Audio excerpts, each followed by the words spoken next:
ಒಂದ್ ಕಡೆ ಪ್ರಕೃತಿ ಸೌಂದರ್ಯವನ್ನ ನೋಡಲು ಜನಸಾಗರದ ದೃಶ್ಯವನ್ನ ನೀವು ನೋಡಿದ್ರಿ. ಇನ್ನೊಂದ್ ಕಡೆಯಲ್ಲಿ ಇದೇ ಮಳೆಯಿಂದಾಗಿ ಮಂಗಳೂರಿನಲ್ಲಿ ಸಾಲು ಸಾಲು ಅವಾಂತರ ಕೂಡ ಸೃಷ್ಟಿಯಾಗಿದೆ. ಭಾರೀ ಮಳೆಗೆ ಅರಬ್ಬಿ ಸಮುದ್ರ ಪ್ರಕ್ಷುಬ್ಧ ವಾತಾವರಣ ನಿರ್ಮಾಣ ಆಗಿದೆ. ಕಣ್ಣೀರುಬಾವಿ ಬೀಚ್ನಲ್ಲಿ ರಾಕ್ಷಸ ಅಲೆಗಳ ರೌದ್ರಾವತಾರ. ಸಮುದ್ರಕ್ಕೆ ಇಳಿಯದಂತೆ ಜಿಲ್ಲಾಡಳಿತ ಸೂಚನೆ ಕೂಡ ಕೊಟ್ಟಿದೆ. ಮಂಗಳೂರಿನಲ್ಲಿ ಯಾವ ರೀತಿಯಾಗಿ ಮಳೆಯ ಆರ್ಭಟ ಅಬ್ಬರ ಜೋರಾಗಿದೆ, ಜೊತೆಗೆ ಸಾಲು ಸಾಲು ಅವಾಂತರ ಕೂಡ ಸೃಷ್ಟಿಯಾಗಿದೆ. ಒಂದ್ ಕಡೆ ಭಾರೀ ಮಳೆಗೆ ಅರಬ್ಬಿ ಸಮುದ್ರ ಪ್ರಕ್ಷುಬ್ಧ ವಾತಾವರಣ ನಿರ್ಮಾಣ ಆಗಿದೆ. ಈ ಸಂದರ್ಭದಲ್ಲಿ ಪ್ರವಾಸಿಗರು ಕೂಡ ಬೀಚ್ ಸೈಡ್ ಅಲ್ಲಿ ಹೋಗಬಾರದು, ಬೀಚ್ಗೆ ಇಳಿಬಾರದು ಎನ್ನುವಂತ ಸಂದೇಶವನ್ನ ಈಗಾಗಲೇ ಅಲ್ಲಿನ ಜಿಲ್ಲಾಡಳಿತ ಸೂಚನೆಯನ್ನ ಕೊಟ್ಟಿದೆ. ಈ ಸಂದರ್ಭದಲ್ಲಿ ಬೋಟ್ ಇರಬಹುದು, ದೋಣಿಗಳಿಗೂ ಕೂಡ ಅವಕಾಶ ಇರೋಲ್ಲ. ಸೊ ಅವರಿಗೂ ಕೂಡ ಸೂಚನೆ ಕೊಟ್ಟಿದೆ. ಕೇವಲ ಪ್ರವಾಸಿಗರಿಗೆ ಮಾತ್ರ ಅಲ್ಲ, ಪ್ರವಾಸಿಗರಿಗೆ ನೀರಿಗೆ ಇಳಿಯದಂತೆ ರೆಡ್ ಫ್ಲಾಗ್ ಹಾಗೆ ನಾಮಫಲಕವನ್ನ ಅಳವಡಿಕೆ ಮಾಡಲಾಗಿದೆ. ಸದ್ಯ ಸಮುದ್ರ ಹಾಗೆ ನದಿಗಳ ತೀರ ಪ್ರದೇಶಕ್ಕೆ ಎಚ್ಚರಿಕೆಯನ್ನ ನೀಡಿದೆ ಜಿಲ್ಲಾಡಳಿತ. ಪ್ರವಾಸಿಗರು ಹಿಂದೆ ಮುಂದೆ ಗೊತ್ತಿರೋದಿಲ್ಲ. ಮಳೆ ಬರ್ತಾ ಇದೆ, ಒಳ್ಳೆ ನೊರೆ ನೊರೆ ಇದು ಬರ್ತಾ ಇದೆ, ಒಳ್ಳೆ ವೈಟ್ ಆಗಿ ಖುಷಿಯಾಗತ್ತೆ. ಅದ್ರಲ್ಲಿ ಹೋದ್ರೆ ಡೀಪ್ ಆಳ ಇರುತ್ತೆ, ಒಂದೇ ಸತಿ ಎಳ್ಕೊಂಡು ಹೋಗುತ್ತೆ, ಗೊತ್ತೇ ಆಗಲ್ಲ. ಆ ರೀತಿಯಾಗಿ ಮಳೆ ಅಬ್ಬರ ಜೋರಾಗಿದೆ. ನೀರಿನ ಮಟ್ಟ ಕೂಡ ಜಾಸ್ತಿ ಆಗಿದೆ. ಮುಂಚೆ ತರ ಇರೋದಿಲ್ಲ. ವಿಪರೀತ ನೀರು ಬಂದಂತ ಸಂದರ್ಭದಲ್ಲಿ ಅಲ್ಲಿರುವಂತ ಸ್ಥಳೀಯರಿಗೆ ಗೊತ್ತಿರುತ್ತೆ. ಆದ್ರೆ ಹೊರಗಿಂದ ಪ್ರವಾಸಿಗರು ಹೋಗ್ತಾರೆ, ಅವ್ರಿಗೆ ಗೊತ್ತಿರೋದಿಲ್ಲ. ಪಾಪ ಅವರು ಇದೇ ಸೇಮ್ ಟು ಸೇಮ್ ಬೀಚ್ ಅಂತ ಹೇಳ್ಕೊಂಡು ಇಳಿದು ಬಿಡ್ತಾರೆ. ಅಥವಾ ಕೆಲವರು ಬೆಂಗಳೂರಿಂದನೋ ಅಥವಾ ಬೇರೆ ಬೇರೆ ಕಡೆಗಳಿಂದ ಹೋಗಿರ್ತಾರೆ. ಬಂದ್ಬಿಟ್ಟಿದ್ವಲ್ಲ, ನೋಡ್ಕೊಂಡು ಹೋಗ್ಬರೋಣ, ಮತ್ತೆ ಇದಕ್ಕೋಸ್ಕರ ಇನ್ನೊಂದ್ಸತಿ ಬರೋಕ್ಕಾಗತ್ತಾ ಅಂತ ಹೇಳ್ಕೊಂಡು ಸಣ್ಣಕ್ಕೆ ಹೋಗಿ ಇಳಿಯೋಕೆ ಹೋಗ್ತಾರೆ. ಆ ಸಂದರ್ಭದಲ್ಲಿ ಸಮಸ್ಯೆ ಆಗುತ್ತೆ. ಯಾಕಂದ್ರೆ ವೆರಿ ಡೀಪ್ ಆಗಿರುತ್ತೆ, ನೀರಿನ ಅಲೆಗಳು ಕೂಡ ಜಾಸ್ತಿ ಆಗುತ್ತೆ. ಸೊ ಇಂತಹ ಸಂದರ್ಭದಲ್ಲಿ ಈಗ ಅಲ್ಲಿನ ಜಿಲ್ಲಾಡಳಿತ ಕೂಡ ಎಚ್ಚೆತ್ತುಕೊಂಡಿದೆ. ಜೊತೆಗೆ ಪ್ರವಾಸಿಗರಿಗೂ ಕೂಡ ಸೂಚನೆಯನ್ನ ಕೊಟ್ಟಿರುವಂತದ್ದು. ಯಾರು ಕೂಡ ಪ್ರವಾಸಿಗರು ಆಗ್ಲಿ ಅಥವಾ ಸ್ಥಳೀಯರೇ ಅಲ್ಲಿ ಇಳಿಯಬಾರದು ಎನ್ನುವಂತ ನಿಟ್ಟಿನಲ್ಲಿ ರೆಡ್ ಫ್ಲಾಗ್ ಕೂಡ ಹಾಕಿದೆ. ಜೊತೆಗೆ ಸೂಚನಾ ಫಲಕಗಳನ್ನು ಕೂಡ ಅಲ್ಲಿ ಅಳವಡಿಕೆ ಮಾಡಲಾಗಿದೆ.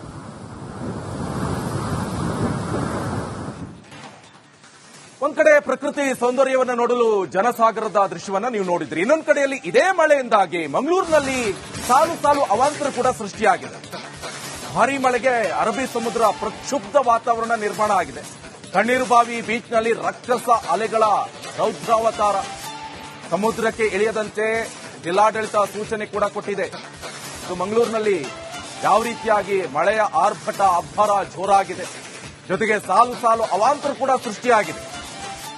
ಒಂದ್ ಕಡೆ ಭಾರೀ ಮಳೆಗೆ ಅರಬ್ಬಿ ಸಮುದ್ರ ಪ್ರಕ್ಷುಬ್ಧ ವಾತಾವರಣ ನಿರ್ಮಾಣ ಆಗಿದೆ. ಈ ಸಂದರ್ಭದಲ್ಲಿ ಪ್ರವಾಸಿಗರು ಕೂಡ ಬೀಚ್ ಸೈಡ್ ಅಲ್ಲಿ ಹೋಗಬಾರದು, ಬೀಚ್ಗೆ ಇಳಿಬಾರದು ಎನ್ನುವಂತ ಸಂದೇಶವನ್ನ ಈಗಾಗಲೇ ಅಲ್ಲಿನ ಜಿಲ್ಲಾಡಳಿತ ಸೂಚನೆಯನ್ನ ಕೊಟ್ಟಿದೆ. ಈ ಸಂದರ್ಭದಲ್ಲಿ ಬೋಟ್ ಇರಬಹುದು, ದೋಣಿಗಳಿಗೂ ಕೂಡ ಅವಕಾಶ ಇರೋಲ್ಲ. ಸೊ ಅವರಿಗೂ ಕೂಡ ಸೂಚನೆ ಕೊಟ್ಟಿದೆ. ಕೇವಲ ಪ್ರವಾಸಿಗರಿಗೆ ಮಾತ್ರ ಅಲ್ಲ, ಪ್ರವಾಸಿಗರಿಗೆ ನೀರಿಗೆ ಇಳಿಯದಂತೆ ರೆಡ್ ಫ್ಲಾಗ್ ಹಾಗೆ ನಾಮಫಲಕವನ್ನ ಅಳವಡಿಕೆ ಮಾಡಲಾಗಿದೆ. ಸದ್ಯ ಸಮುದ್ರ ಹಾಗೆ ನದಿಗಳ ತೀರ ಪ್ರದೇಶಕ್ಕೆ ಎಚ್ಚರಿಕೆಯನ್ನ ನೀಡಿದೆ ಜಿಲ್ಲಾಡಳಿತ. ಪ್ರವಾಸಿಗರು ಹಿಂದೆ ಮುಂದೆ ಗೊತ್ತಿರೋದಿಲ್ಲ.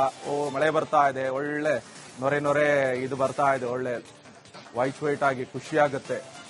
ಅದ್ರಲ್ಲಿ ಹೋದ್ರೆ ಡೀಪ್ ಆಳ ಇರುತ್ತೆ, ಒಂದೇ ಸತಿ ಎಳ್ಕೊಂಡು ಹೋಗುತ್ತೆ, ಗೊತ್ತೇ ಆಗಲ್ಲ. ಆ ರೀತಿಯಾಗಿ ಮಳೆ ಅಬ್ಬರ ಜೋರಾಗಿದೆ. ನೀರಿನ ಮಟ್ಟ ಕೂಡ ಜಾಸ್ತಿ ಆಗಿದೆ. ಮುಂಚೆ ತರ ಇರೋದಿಲ್ಲ. ವಿಪರೀತ ನೀರು ಬಂದಂತ ಸಂದರ್ಭದಲ್ಲಿ ಅಲ್ಲಿರುವಂತ ಸ್ಥಳೀಯರಿಗೆ ಗೊತ್ತಿರುತ್ತೆ.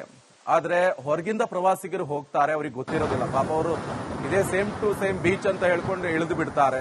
ಅಥವಾ ಕೆಲವರು ಬೆಂಗಳೂರಿಂದನೋ ಅಥವಾ ಬೇರೆ ಬೇರೆ ಕಡೆಗಳಿಂದ ಹೋಗಿರ್ತಾರೆ. ಬಂದ್ಬಿಟ್ಟಿದ್ವಲ್ಲ, ನೋಡ್ಕೊಂಡು ಹೋಗ್ಬರೋಣ, ಮತ್ತೆ ಇದಕ್ಕೋಸ್ಕರ ಇನ್ನೊಂದ್ಸತಿ ಬರೋಕ್ಕಾಗತ್ತಾ ಅಂತ ಹೇಳ್ಕೊಂಡು ಸಣ್ಣಕ್ಕೆ ಹೋಗಿ ಇಳಿಯೋಕೆ ಹೋಗ್ತಾರೆ. ಆ ಸಂದರ್ಭದಲ್ಲಿ ಸಮಸ್ಯೆ ಆಗುತ್ತೆ. ಯಾಕಂದ್ರೆ ವೆರಿ ಡೀಪ್ ಆಗಿರುತ್ತೆ, ನೀರಿನ ಅಲೆಗಳು ಕೂಡ ಜಾಸ್ತಿ ಆಗುತ್ತೆ. ಸೊ ಇಂತಹ ಸಂದರ್ಭದಲ್ಲಿ ಈಗ ಅಲ್ಲಿನ ಜಿಲ್ಲಾಡಳಿತ ಕೂಡ ಎಚ್ಚೆತ್ತುಕೊಂಡಿದೆ. ಜೊತೆಗೆ ಪ್ರವಾಸಿಗರಿಗೂ ಕೂಡ ಸೂಚನೆಯನ್ನ ಕೊಟ್ಟಿರುವಂತದ್ದು. ಯಾರು ಕೂಡ ಪ್ರವಾಸಿಗರು ಆಗ್ಲಿ ಅಥವಾ ಸ್ಥಳೀಯರೇ ಅಲ್ಲಿ ಇಳಿಯಬಾರದು ಎನ್ನುವಂತ ನಿಟ್ಟಿನಲ್ಲಿ ರೆಡ್ ಫ್ಲಾಗ್ ಕೂಡ ಹಾಕಿದೆ. ಜೊತೆಗೆ ಸೂಚನಾ ಫಲಕಗಳನ್ನು ಕೂಡ ಅಲ್ಲಿ ಅಳವಡಿಕೆ ಮಾಡಲಾಗಿದೆ.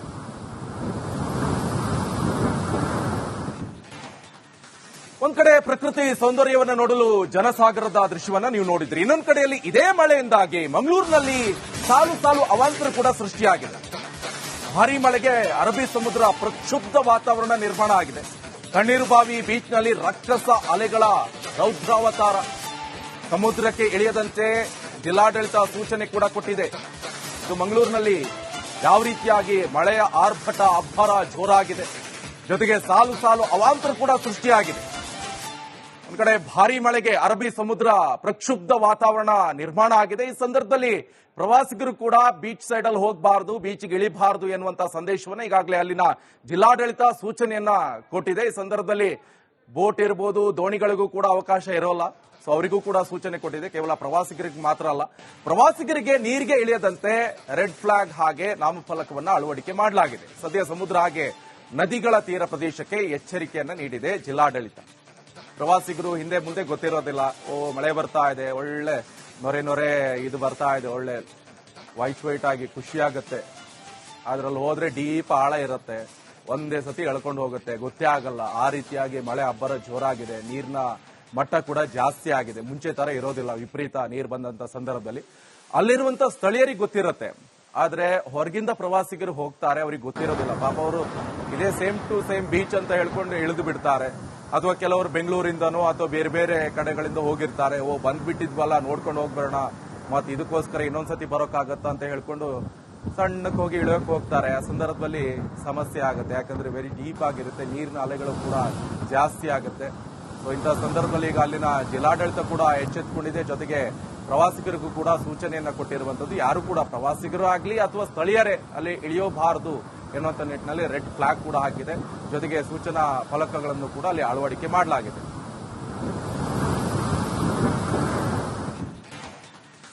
ಒಂದ್ ಕಡೆ ಪ್ರಕೃತಿ ಸೌಂದರ್ಯವನ್ನು ನೋಡಲು ಜನಸಾಗರದ ದೃಶ್ಯವನ್ನ ನೀವು ನೋಡಿದ್ರಿ. ಇನ್ನೊಂದ್ ಕಡೆಯಲ್ಲಿ ಇದೇ ಮಳೆಯಿಂದಾಗಿ ಮಂಗಳೂರಿನಲ್ಲಿ ಸಾಲು ಸಾಲು ಅವಾಂತರ ಕೂಡ ಸೃಷ್ಟಿಯಾಗಿದೆ. ಭಾರೀ ಮಳೆಗೆ ಅರಬ್ಬಿ ಸಮುದ್ರ ಪ್ರಕ್ಷುಬ್ಧ ವಾತಾವರಣ ನಿರ್ಮಾಣ ಆಗಿದೆ. ತಣ್ಣೀರುಬಾವಿ ಬೀಚ್ನಲ್ಲಿ ರಕ್ಕಸ ಅಲೆಗಳ ರೌದ್ರಾವತಾರ. ಸಮುದ್ರಕ್ಕೆ ಇಳಿಯದಂತೆ ಜಿಲ್ಲಾಡಳಿತ ಸೂಚನೆ ಕೂಡ ಕೊಟ್ಟಿದೆ. ಮಂಗಳೂರಿನಲ್ಲಿ ಯಾವ ರೀತಿಯಾಗಿ ಮಳೆಯ ಆರ್ಭಟ ಅಬ್ಬರ ಜೋರಾಗಿದೆ. ಜೊತೆಗೆ ಸಾಲು ಸಾಲು ಅವಾಂತರ ಕೂಡ ಸೃಷ್ಟಿಯಾಗಿದೆ. ಒಂದ್ ಕಡೆ ಭಾರೀ ಮಳೆಗೆ ಅರಬ್ಬಿ ಸಮುದ್ರ ಪ್ರಕ್ಷುಬ್ಧ ವಾತಾವರಣ ನಿರ್ಮಾಣ ಆಗಿದೆ. ಈ ಸಂದರ್ಭದಲ್ಲಿ ಪ್ರವಾಸಿಗರು ಕೂಡ ಬೀಚ್ ಸೈಡ್ ಅಲ್ಲಿ ಹೋಗಬಾರದು, ಬೀಚ್ಗೆ ಇಳಿಬಾರದು ಎನ್ನುವಂತ ಸಂದೇಶವನ್ನ ಈಗಾಗಲೇ ಅಲ್ಲಿನ ಜಿಲ್ಲಾಡಳಿತ ಸೂಚನೆಯನ್ನ ಕೊಟ್ಟಿದೆ. ಈ ಸಂದರ್ಭದಲ್ಲಿ ಬೋಟ್ ಇರಬಹುದು, ದೋಣಿಗಳಿಗೂ ಕೂಡ ಅವಕಾಶ ಇರೋಲ್ಲ. ಸೊ ಅವರಿಗೂ ಕೂಡ ಸೂಚನೆ ಕೊಟ್ಟಿದೆ. ಕೇವಲ ಪ್ರವಾಸಿಗರಿಗೆ ಮಾತ್ರ ಅಲ್ಲ, ಪ್ರವಾಸಿಗರಿಗೆ ನೀರಿಗೆ ಇಳಿಯದಂತೆ ರೆಡ್ ಫ್ಲಾಗ್ ಹಾಗೆ ನಾಮಫಲಕವನ್ನ ಅಳವಡಿಕೆ ಮಾಡಲಾಗಿದೆ. ಸದ್ಯ ಸಮುದ್ರ ಹಾಗೆ ನದಿಗಳ ತೀರ ಪ್ರದೇಶಕ್ಕೆ ಎಚ್ಚರಿಕೆಯನ್ನ ನೀಡಿದೆ ಜಿಲ್ಲಾಡಳಿತ. ಪ್ರವಾಸಿಗರು ಹಿಂದೆ ಮುಂದೆ ಗೊತ್ತಿರೋದಿಲ್ಲ, ಮಳೆ ಬರ್ತಾ ಇದೆ, ಒಳ್ಳೆ ನೊರೆ ಇದು ಬರ್ತಾ ಇದೆ, ಒಳ್ಳೆ ವೈಟ್ ಆಗಿ ಖುಷಿಯಾಗತ್ತೆ. ಅದ್ರಲ್ಲಿ ಹೋದ್ರೆ ಡೀಪ್ ಆಳ ಇರುತ್ತೆ, ಒಂದೇ ಸತಿ ಎಳ್ಕೊಂಡು ಹೋಗುತ್ತೆ, ಗೊತ್ತೇ ಆಗಲ್ಲ. ಆ ರೀತಿಯಾಗಿ ಮಳೆ ಅಬ್ಬರ ಜೋರಾಗಿದೆ, ನೀರಿನ ಮಟ್ಟ ಕೂಡ ಜಾಸ್ತಿ ಆಗಿದೆ. ಮುಂಚೆ ತರ ಇರೋದಿಲ್ಲ, ವಿಪರೀತ ನೀರು ಬಂದಂತ ಸಂದರ್ಭದಲ್ಲಿ ಅಲ್ಲಿರುವಂತ ಸ್ಥಳೀಯರಿಗೆ ಗೊತ್ತಿರುತ್ತೆ. ಆದ್ರೆ ಹೊರಗಿಂದ ಪ್ರವಾಸಿಗರು ಹೋಗ್ತಾರೆ, ಅವ್ರಿಗೆ ಗೊತ್ತಿರೋದಿಲ್ಲ. ಪಾಪ ಅವರು ಇದೇ ಸೇಮ್ ಟು ಸೇಮ್ ಬೀಚ್ ಅಂತ ಹೇಳ್ಕೊಂಡು ಇಳಿದು ಬಿಡ್ತಾರೆ. ಅಥವಾ ಕೆಲವರು ಬೆಂಗಳೂರಿಂದನೋ ಅಥವಾ ಬೇರೆ ಬೇರೆ ಕಡೆಗಳಿಂದ ಹೋಗಿರ್ತಾರೆ. ಬಂದ್ಬಿಟ್ಟಿದ್ವಲ್ಲ, ನೋಡ್ಕೊಂಡು ಹೋಗ್ಬರೋಣ, ಮತ್ತೆ ಇದಕ್ಕೋಸ್ಕರ ಇನ್ನೊಂದ್ಸತಿ ಬರೋಕ್ಕಾಗತ್ತಾ ಅಂತ ಹೇಳ್ಕೊಂಡು ಸಣ್ಣಕ್ಕೆ ಹೋಗಿ ಇಳಿಯೋಕೆ ಹೋಗ್ತಾರೆ. ಆ ಸಂದರ್ಭದಲ್ಲಿ ಸಮಸ್ಯೆ ಆಗುತ್ತೆ, ಯಾಕಂದ್ರೆ ವೆರಿ ಡೀಪ್ ಆಗಿರುತ್ತೆ, ನೀರಿನ ಅಲೆಗಳು ಕೂಡ ಜಾಸ್ತಿ ಆಗುತ್ತೆ. ಸೊ ಇಂತಹ ಸಂದರ್ಭದಲ್ಲಿ ಈಗ ಅಲ್ಲಿನ ಜಿಲ್ಲಾಡಳಿತ ಕೂಡ ಎಚ್ಚೆತ್ತುಕೊಂಡಿದೆ. ಜೊತೆಗೆ ಪ್ರವಾಸಿಗರಿಗೂ ಕೂಡ ಸೂಚನೆಯನ್ನ ಕೊಟ್ಟಿರುವಂತದ್ದು, ಯಾರು ಕೂಡ ಪ್ರವಾಸಿಗರು ಆಗ್ಲಿ ಅಥವಾ ಸ್ಥಳೀಯರೇ ಅಲ್ಲಿ ಇಳಿಯಬಾರದು ಎನ್ನುವಂತ ನಿಟ್ಟಿನಲ್ಲಿ ರೆಡ್ ಫ್ಲಾಗ್ ಕೂಡ ಹಾಕಿದೆ. ಜೊತೆಗೆ ಸೂಚನಾ ಫಲಕಗಳನ್ನು ಕೂಡ ಅಲ್ಲಿ ಅಳವಡಿಕೆ ಮಾಡಲಾಗಿದೆ.